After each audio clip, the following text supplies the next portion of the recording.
YCP నాయకులు మాజీ మంత్రి ముద్రగడ పద్మనాభం అస్వస్థతకు గురై కాకినాడ మెడికోవర్ ఆసుపత్రిలో వైద్య సేవలు పొందుతున్నారన్న సమాచారం అందుకున్న ఉమ్మడి తూర్పు గోదావరి జిల్లాలకు చెందిన వైసీపీ నాయకులు వివిధ పార్టీలకు చెందిన నాయకులు మెడికోవర్ ఆసుపత్రికి చేరుకున్నారు.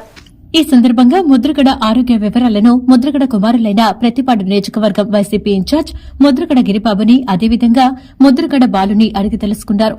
తాము ఎప్పుడూ ముద్రగడ నివాసానికి చేరుకున్నా ఎంతో ఉత్సాహంగా తమకు ఎదురెళ్లి ఆహ్వానించి ఆతిథ్యం ఇచ్చే ముద్రగడ పద్మనాభాన్ని ఈ విధంగా చూస్తుండటం తమను ఎంతగానో కలిచివేసిందని నాయకులు పేర్కొన్నారు. అదేవిధంగా వైసీపీ అధినాయకుడు మాజీ ముఖ్యమంత్రి అయిన వైఎస్ జగన్మోహన్ రెడ్డి ఎప్పటికప్పుడు ముద్రగడ ఆరోగ్య వివరాలను ఆయన కుమారులు ముద్రగడ బాలు గిరిబాబులను ఫోన్ ద్వారా సమాచారం తెలుసుకుని మెరుగైన వైద్య సేవల నిమిత్తం హైదరాబాద్ కు హెలికాప్టర్ ద్వారా తీసుకురావాలని కోరినప్పటికీ అందుకు నిరాకరించిన ముద్రగడ రోడ్డు మార్గం ద్వారానే హైదరాబాద్ కు తీసుకువెళ్లాలని కోరినట్లుగా చిన్న కుమారుడు గిరిబాబు వివరించారు.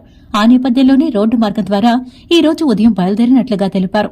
ముద్రగడను చూసేందుకు వెళ్లిన వారిలో వైసీపీ నాయకులు తోట నరసింహం, జ్యోతుల చంటిబాబు, వంగ గీతా విశ్వనాథ్, చిల్ల జగ్గిరెడ్డి, ద్వారంపూడి భాస్కర్ రెడ్డి, జక్కంపూడి రాజా, మార్గాని భరత్ అలాగే పెద్దాపురం ఎమ్మెల్యే నిమ్మకాయల చినరాజప్పతో పాటు పలువురు నాయకులు ప్రతిపాటు నియోజకవర్గం వైసీపీ నాయకులతో పాటు జిల్లా నలుమూలల నుండి ముద్రగడ అభిమానులు కార్యకర్తలు వేలాది మందిగా తరలి వెళ్లారు.